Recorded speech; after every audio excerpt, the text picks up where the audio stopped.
Press हवा निकाल दो इसकी गाड़ी की। तो मैं कोई आजकल शादी ब्याह में चला जाता हूँ तो लोग आ जाते फोटो वोटो खिंचवाने के लिए, क्योंकि वीडियो वगैरह देखे हुए होते हैं। लोग फोटो खिंचवाते हैं, फोटो खिंचवाते, सर इधर आओ, सर इधर आओ, फोटो खिंचवा। तो कई बार एक दो जगह कोई कर देते हैं, वो सेलिब्रिटी वाला फील आता होगा, वो नहीं आता। कैसे? मैं खाना खा रहा हूं, इतने में एक आदमी हाथ पकड़ कहता है लो पहले फोटो खिंचवा लो। ये मैं कलेक्टर हूं ना, तो नहीं कहे फोटो तो फिर भी खिंचवानी, फोटो तो फिर भी खिंचवानी, पर ये उतनी दूर से देखे है ना। और किसी दूसरे के साहब से एक बार बातचीत हो सकती है, फोटो छोड़ो, साहब मुस्कुरा के इधर देख ले, वही बहुत बड़ी बात है। आई ना समझ में? तो क्या बढ़ना है अपने को?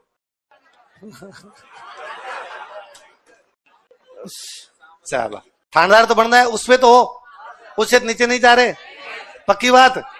और मैंने कोई एग्जाम देते हुए देख लिया तो वहां तक तो मैं तुम्हारे साथ हूं, क्या कोई बात नहीं, टावर ऐसा ही बनेंगे। और हमें अच्छा ही लगता है कि भाई राजस्थान के कितने थाने, इसमें सारे अपने थानेदार हो, इससे अच्छा क्या हो, जान जाए वहां पे।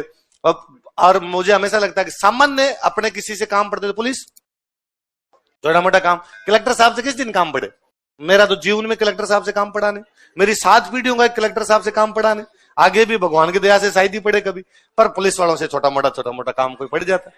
आप थानेदार हो, कहीं छोटा मोटा कोई काम के लिए फोन करे तो आप करोगे, पर आप थानेदार से थोड़े दिनों बाद स्विच कर जाते हो, वो अलग है भाई साहब, है?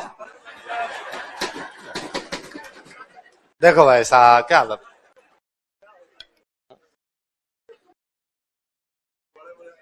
हाँ बोले टाबुर यार, ऐसी ऐसी बातें नहीं करनी। नहीं बाकी थानेदार वाला सीधा सा बात, अगले उनका चाचा विधायक है हमारे भाई, राजा है, उसके बाद भी हम रेख दें, चाकरी दें, हुक्मनामा दें, फिर क्या मतलब हुआ राज करने का? ये बाकी वाले जमा करें, हम भाई के राज में मजे ही लेंगे। तो ना रेख जमा करवाएंगे, ना चाकरी, और ना क्या देना पड़ेगा। इस बात को यूं समझ लीजिए कि आप जब थानेदार बन जाओगे तो आपका जो भाई है वो चालान कटवाएगा, वो टोल टैक्स देगा, तो किसी दुकान पे भी कहेगा। तो ऐसा जो बात कर रहा हूं, आपके इलाके में लगे में, तो वहां पर भी वो छूट प्राप्त करेगा। तो आपका जो एकदम रियल भाई है उसको छूट मिलेगी ज्यादा, थोड़े दूर के चाचा ताऊ वाले जो है उनको थोड़ी छूट मिलेगी कम, जो बहन के ससुराल वाले हैं, बहन का देवर है, उसको थोड़ी और मिलेगी कम, और तुम्हारे अड़ोसी पड़ोसी है उनको और मिलेगी कम। यही तो है, जो जितने निकट होंगे उतना ही तुम्हारा ज्यादा फायदा हो। तो आरएसन जो लगे होते हैं यार, आप जब पुलिस में लग जाओगे तब भी टोल टैक्स नहीं दोगे, वो कार्ड, हाँ अब कार्ड बन गया, एक साथ में कट जाता है। पर वो तो कार्ड बनवाते तो कटता है, कार्ड बनवाए नहीं तो है क्या हो जाता है? कैसे बनता है मतलब? डिपार्टमेंट में ज्वाइनिंग करते हो तो आपका बन जाता है, फिर आपको एक साथ ही काट लेते हैं। कैसे? मेरे पास गाड़ी नहीं है, कैसे टोल टैक्स काटोगे?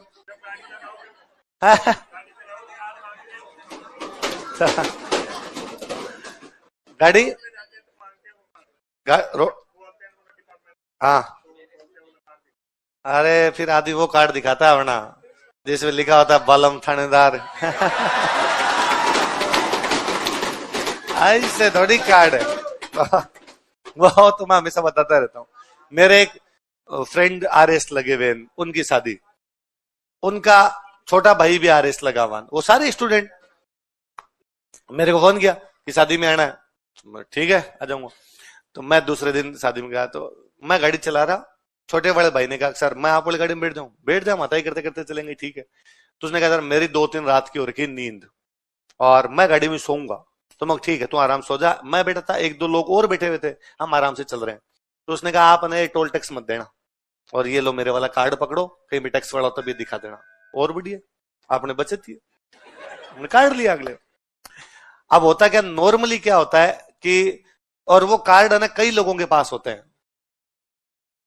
एक के पास नहीं होता, कई लोगों के पास कार्ड होते हैं। आपके भाई के पास भी है, बुआ के बेटे के पास भी है, पापा के पास भी है, बहन के पास भी है, जीजाजी के पास भी है, कही है। हमेशा क्या होता है कि जीजाजी कार्ड का इस्तेमाल कर रहे हैं हनुमानगढ़, आपका भाई कार्ड का इस्तेमाल कर रहा है सीकर, है। आपका कोई दूसरा रिश्तेदार है वो कार्ड का इस्तेमाल कर रहा है, कोटा अलग अलग जगह कार्ड का इस्तेमाल हो रहा है, कौन देखे। पर आज तो कार्ड एक जगह इस्तेमाल होगा, क्योंकि सारे रिश्तेदारों के पास है, सारे बारात के अंदर है, सारे गाड़ियों के अंदर है, सब एक ही टोल टैक्स पे रुकेंगे। भाई बारात की गाड़ियां तो एक साथ। और फिर मैं चूंकि उनके परिवार का नहीं था, मैं दोस्त था, तो मेरा तो और फोकस इसमें था कि इनके परिवार की गाड़ियों के साथ ही गाड़ी रखूं। भाई ये जहां रुकेंगे अपने रुकेंगे, भाई बाकी सब गाड़ियों को तो पता होता है भाई कैसे चलनी है, कहां पे जाना, अपने जानते नहीं, तो इनके साथ साथ ही रखते हैं, तो बारात से आगे पीछे भी नहीं होंगे। तो मैं यूं ध्यान रख रहा था कि भाई बारात वाली गाड़ी, और बारात वाली गाड़ी का पता चल ही जाता है, पीछे दिल बना हुआ रहता है। आपने तीर का पीछा कर रहे थे भाई एकदम। तो टोल टैक्स उनके घर से निकलने के थोड़ी दूर बाद में आ गई, टोल टैक्स आ गया। टोल टैक्स आ गया तो मैंने लिया, जैसे मैंने नीचे गया, टोल टैक्स वाले वो टावर से बैठे रहते हैं सारे एकदम। तो मैंने उसको दिखाया, कार्ड दिखाया, कार्ड दिखाया, तो उसने कार्ड देखा, फिर मेरे तरफ देखा, कार्ड देखा, फिर मेरे तरफ। तो मुझे लगा शक्ल मिला रहा है, और शक्ल तो अपनी मिलेगी नहीं। और मेरे वैसे यूं दाढ़ी बड़ी, तो और बड़ी बड़ी दाढ़ी बड़ी हुई, शर्ट पहना हुआ, इसके यूं फ्लैप लगे हुए, यूं बाएं चढ़ाई हुई। तो मैंने कहा ड्राइवर साहब,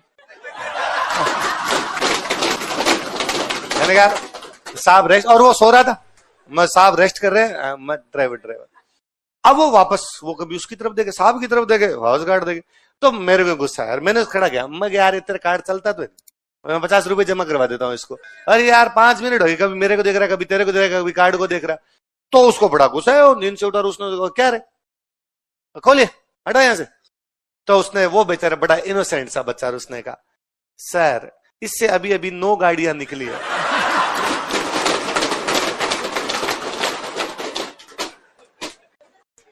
बता दी तेरे जरा। तो उसने वापस दे दिया, हम निकल गए। तब मुझे उस दिन लगा कि आज मैं राजवी सामंत हूं, अपने को नया रेख देनी है, ना चाकरी देनी है, ना आज वैसा सामंत अपने साथ बैठा हुआ है, अपने किस बात का जमा करवाएं। तो बस ये है, आपके जो जितना नजदीक होता है होता ही फायदा आपका ज्यादा उठाएगा, दूर होगा उसको फायदा थोड़ा कम मिले। तो मैं हमेशा कहता हूं जब ये आप ये RSN ISN थानेदार ऐसे लगते हो, तो आप तो जिंदगी का लुत्फ उठा ही नहीं पाते। इसलिए मैं RS वाले में हमेशा बताता हूं कि कोई SDM लग गए, तो उनको तो यार नौकरी है, पजल्ट नौकरी भयंकर वाली, और नौकरी नहीं है, सेवा है। लिखा हुआ है वहां पे राजस्थान प्रशासनिक सेवा, तू सेवा करने के लिए जा रहा है। और उनकी नौकरी वैसे है कि भाई आप सुबह 9 बजे अपने ऑफिस गए, 5 बजे तक फाइलों में माथा मारना है, और एकदम किसी अलग अलग भांति भांति के लोग आ रहे हैं, कोई कुछ ही कह के जा रहा है, कोई कुछ ही कह के जा रहा है, उनसे आपकी माथा पच्ची है, अलग अलग प्रकार के लोगों से। 5 बजे आपको लगा, अगर अब दिमाग को थोड़ा रेस्ट की आवश्यकता है, घर जाके पढ़ूंगा यार, थोड़ी देर आंख बंद करूंगा, चाय वाय पीऊंगा तो शांति मिलेगी, पूरे दिन यार माथा पच्ची हुई आज तो। आप 5 बजे ऑफिस से निकले, 5:30 पौने 6 तक अपने घर पहुंचे, आपने भी जूते उतारे ही थे, आपको लगा मैं थोड़ा रेस्ट करता हूं, इतने में आपके पास मैसेज आता है कि अपने इलाके में जहां के आप SDM हो, वहां से सड़क निकल रही है, और गांव वालों ने सड़क का विरोध कर दिया। गांव वालों ने कहा हमारे खेतों में से सड़क जाने नहीं देंगे, ये तो हमारी जमीन पे कब्जा हो रहा है, अधिग्रहण हो रहा है, किसान इकट्ठे हो गए, और सर आप आओ। आप पहले अपने पुलिस थाने को फोन करते हैं, आपके जो भी डिप्टी साहब उनको फोन करते हैं कि वो वहां पे जाप्ता भेजो, मेरे को वहां पे जाना है। वहां पहुंचे आप, 1 घंटे की दूरी पे था, 6 बजे गाड़ी चला के 7 बजे पहुंचे, किसानों के साथ मीटिंग वगैरह करनी शुरू की। किसान करे नहीं मानेंगे, इतना मुआवजा लेंगे वरना खोलेंगे नहीं, गाड़ियों का जाम लगा हुआ है, आप करो मैं सरकार से बात करूंगा, किसान करो अभी के अभी करो, हमारे सामने करो, स्पीकर ऑन करके करो। ऐसी होती है गांव के अंदर इस प्रकार की। अब वो वापस बात कर रहे हैं, सरकार से बातचीत कर रहे हैं, फाइनली उन्होंने किसानों को जैसे समझाया, तुम्हें इतना मुआवजा दिलवा दिया जाएगा, ये दिलवा देंगे, ये दिलवा देंगे, ये दिलवा देंगे। तब तक उस माथा बच्चे में 10 बज गए। आपने अपने जो भी नीचे तहसीलदार साहब है और जो भी है उनको कहा कि अब तुम संभालो यार इस मैटर को, मैं घर जाके सोऊंगा। आप 10 बजे वहां से निकले, 11 साढ़े 11 तक घर आए, खाना खा के 12 बजे सोए। आपको सुबह 7 बजे वापस VC में जाना है, वीडियो कॉन्फ्रेंसिंग। कलेक्टर साहब ने कहा सुबह 7 बजे लूंगा, सुबह 7 बजे आप तैयार हो गए, वापस वीडियो कॉन्फ्रेंसिंग के अंदर बैठे हुए, 2 घंटे की मीटिंग चली। 9 बजे आज वापस आपको तैयार हो गए, ऑफिस जल्दी जाना है क्योंकि आप प्रोटोकॉल ऑफिसर हो। क्या हो? प्रोटोकॉल ऑफिसर का मतलब आपके इलाके में मंत्री जी आने वाले हैं, आज मंत्री जी के साथ साथ प्रोटोकॉल में घूमना पड़ेगा। इसका मतलब है खड़े रहोगे, बैठोगे भी नहीं। मंत्री जी बैठेंगे, आप तो केवल आगे आगे चलोगे। अगले 5-6 बजे तक ही वापस गई हुई सेवा है, पूरी तरीके से सेवा है। उसमें आप देखो कि मैं एंजॉय करता हूं वो नहीं, पर आपके पापा, आपका भाई, आपके रिश्तेदार है ना, आपकी बहन के ससुराल वाले एंजॉय करते हैं। इसलिए जब आप ये थानेदार, RAS IAS इस प्रकार की नौकरियां जब लगते हो, तो आपके पापा की उम्र 5 साल बढ़ती है, अभी साधारणतः हम मध्यम वर्गीय परिवारों से तो पापा टीचर हैं, किसी के पापा पुलिस के अंदर होंगे, किसी के पापा फौज में होंगे, ज्यादातर हम में से किसान होंगे, यही है। जैसे आप नौकरी लगते हो ना, मान लो थानेदार लग गए, डिप्टी लग गए, आप आईएएस लग गए, आरएस लग गए, आपके पापा का ओरा ही अचानक बढ़ जाता है। फिर आसपास का समाज उनको ये नहीं कहता है फलाना जी, फिर कहते थानेदार के पापा है, फिर ये आरएस के पापा है, फिर ये आईएएस के पापा है। फिर वो किसी शादी में जाते हैं तो उनके लिए रेड कार्पेट अलग से। अब है कि आप पापा की शादी में गए, कन्यादान जमा करवाया, खाना खाया, आगे 2-4 दिन के जानकार होते हैं, वो राम रूमी कर लेते हैं, राम राम राम राम, वो पंचायती कर लेते हैं। उसके बाद भाई साहब मजमा अलग होता है, अरे साहब आ गए, साहब के पापा आ गए, साहब के पापा आ गए, तो फील आपके पापा लेते हैं। आपके पापा का हीमोग्लोबिन बढ़ा ही रहता है हमेशा, है ना। इसलिए मैं हमेशा कहता हूं ये वाली पढ़ाई खुद के लिए नहीं करनी, ये वाली पढ़ाई किसके लिए करनी? परिवार के लिए। किसके लिए करनी? परिवार के लिए करनी। इससे, और मैं मेरे कई बार कोई यूं कह देता है, अरे नहीं सर ऐसा भी क्या, अरे आईएएस में क्या पढ़ा हुआ है, आप भी तो सर मजे ले रहे हो। मैं वापस कहता हूं अरे नहीं रे, अरे आईएएस वाली चीज अलग होती है। हमारा समाज अभी भी उन चीजों को बहुत अलग दृष्टि से देखता है। वो तो एक बार कोई, हम किसी स्टूडेंट के घर पे, स्टूडेंट ने कहा कि सर हमारे घर पे आना आपको, चल लेंगे भाई। अब क्या है, सवामणि का कार्यक्रम है और जयपुर में है। हमें लगा यार टाबर इतना कह रहा है, सवामणि कार्यक्रम है जयपुर के अंदर ही, जाएंगे अपने के 7 बजे क्लास समाप्त होने के बाद में चले गए। सवामणि, अच्छा खाना खाया, परिवार वाले मिले। ताऊ जी के घर पे एक सवामणि थी। स्टूडेंट ने कहा कि सर मेरे पापा से मिलकर और चलना, हमारा घर पास में, उधर से होट लो, उधर से घुमा लेते हैं गाड़ियां। उधर गए, उनके पापा के पास गए, पापा बड़े राजी हुए, अरे अरे सर यार स्प्रिंग बोर्ड की बहुत तारीफें करता रहता है, आपको तो बहुत ज्यादा मानता है।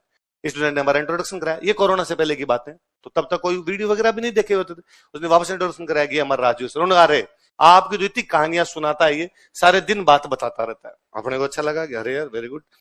और ये हमारे ये सर ये पढ़ाते, ये सर पढ़ाते हैं। उसने कहा ये हमारे सर है और ये साथ में तहसीलदार भी है। उसके बाद पापा ने हमसे बात नहीं की।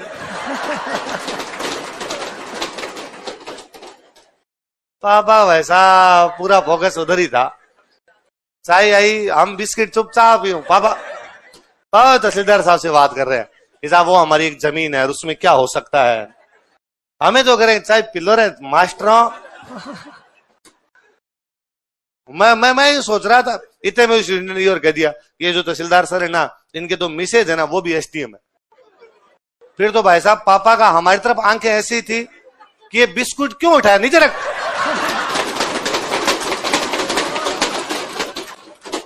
कोचिंग के मास्टर, तू बिस्किट खाए, खाली चाय पी ले, तू तेरे को बिस्किट खाने का कोई अधिकार है? ऐसा सामाजिक चीजें बहुत अलग प्रकार की है ना। वो तो आपका एसआई में सिलेक्शन हो जाए, आप अपने घर पे बुलाओ, आपको तो लगेगा यार सर आए हैं। और भाई स्टूडेंट के लिए सर बहुत बड़ी चीज होती है ना। आप मेरा रिस्पेक्ट ही करोगे, हमेशा रिस्पेक्ट करोगे, हो नहीं हो तो भी आप करोगे। और आप अरे आप 10 लोगों से भी मिलवाओगे। तो मान लो अपने किसी शादी में साथ में गए, कोई ऐसे थर्ड में थी जिसमें आप भी गए मैं भी गया, वहां पे लोग आपसे मिलने के लिए आ रहे हैं और अब अरे थानेदार साहब आ गए, थानेदार साहब आ गए, तो आपको बड़ा अजीब लगता है कि सर अपने साथ है। तो आपको अरे ये सर है, हमारे सर है, इन्होंने सिलेक्शन करवाया था। वो वापस करें, अच्छा मारता नमस्कार, और थानेदार साहब आप बताओ पोस्टिंग कहां पे है आपके आजकल? कोई भाव नहीं देता भाई साहब, इतना यूं जग सुना सुना लगे टाइप फील आता है। फिर अपने मरने दे रहे, अपने इधर गुलाब जामुन पे कंसंट्रेट करते हैं, क्या पड़ा यार इसके अंदर, नमस्ते के अंदर अपने तो अपने उधर चले जाते हैं वैसे, है ना। तो आप राजवी सामंत बनोगे। कौन से सामंत बनोगे? आप तो क्या, आप तो राजा ही बनोगे। आपके आसपास वाले जो होंगे वो कौन से सामंत होंगे? तो आपको तो जो इज्जत मिल रही है वो तो मिल रही है, पर उससे भी अधिक इज्जत किसको मिलेगी? आपके परिवार को। इसलिए पढ़िए, इसलिए कि परिवार को। और मैं कहता हूं एक नौकरी लगे अपने गांव में तो कोई एक थानेदार लग गया, 7 पीढ़ियां उस परिवार को वैसे जान दे, थानेदार जी वाला। बाकी भले अगली 6 पीढ़ियां बेलखनी है धाप के, सारे चोर मवाली निकले हैं। थानेदार साहब के घर में एक भी ढंका निकला नहीं, पर फिर भी किसका परिवार है? थानेदार जी का परिवार। आगे बात समझे?